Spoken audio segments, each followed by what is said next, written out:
Hello, Mary. How are you doing? Oh, I'm okay, Doctor. It's a strange time. I'm trying to keep John safe, keep him away from the virus. Yeah, it must be difficult for you, eh? It is difficult. I can't go anywhere or see anyone.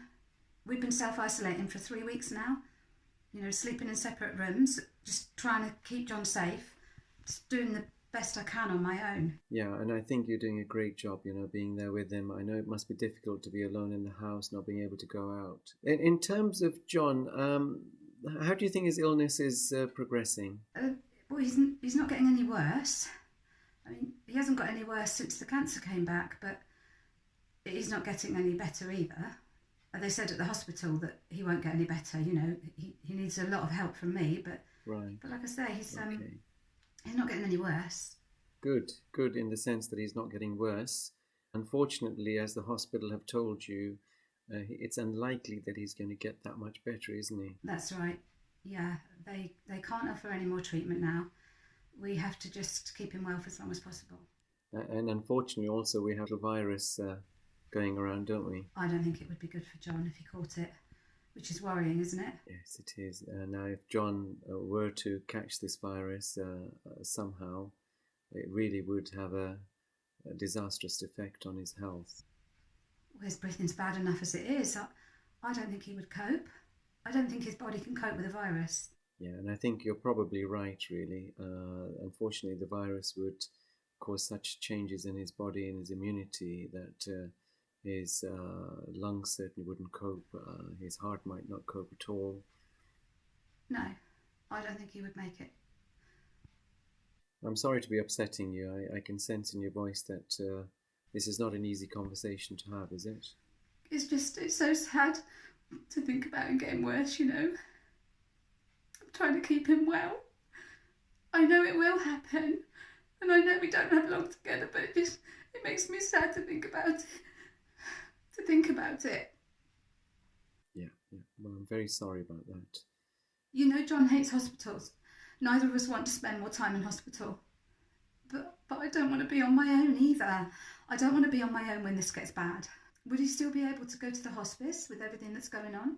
Yes, so we do have other options, and again, we need to consider this at the right time. So if he should deteriorate, we can think about where we can place him.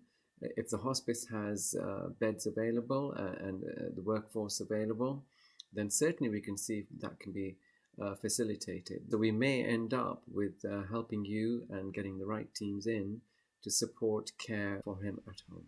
I just don't want to be in my own. I'm not sure I would know what I was doing.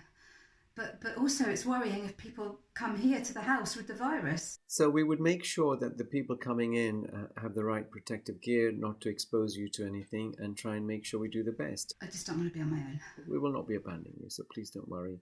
We'll be there for you. I guess one of the conversations I was having with John there was that, should his heart stop and his lungs give in, what are John's wishes, and take into consideration your wishes about resuscitation. I'm not sure really. When we talk about resuscitation, we're literally talking about the heart and the lungs stopping. And then do we get the paddles out? Through electricity, start the heart. I don't think his lungs would cope with that. I would be worried that it would be really awful for him.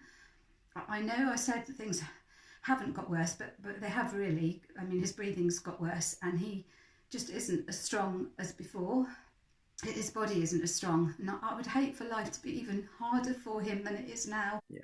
And that would be my clinical sort of assessment as well, that I think putting him through resuscitation procedures, that he'd have an quality of life, even if there is some success to the resuscitation. On the phone, I can hear you're thinking about things. What's going through your mind?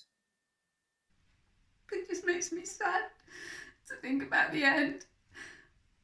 I don't want to be without him, and I don't know what I would do without him. Yeah, well, I'm sorry to be having this conversation.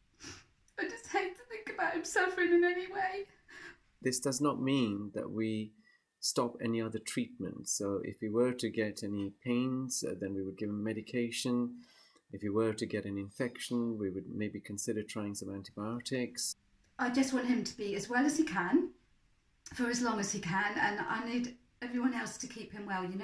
That's what's most important. Okay, and we'll definitely do that. We'll try and help and support you because, as you say, quality of life is the most important thing. So we'll try and help you with anything we can. We can keep the conversation going with me calling you up regularly to ask how things are going. So we're there for you. So please be completely confident that we're not going to be leaving you alone to look after him. We're going to be there at the end of the phone anytime. So is there anything that needs to happen now? There's a process I need to follow. So I need to complete some forms and I need to make sure they're in your home should any ambulance or any medical teams attend. So do you want to wait until I call you tomorrow to progress that, or shall I progress that just now? You could do the forms now. What I'll do is I'll give you a call back tomorrow to see how you guys are doing. What I'll do is I'll progress on the form about resuscitation and I'll find some way of getting it to you. Is that okay? I really appreciate that, Doctor. And thank you for calling, because we have been worrying. Well, thank you so much for speaking with me. I think you're doing a great job, and please be safe.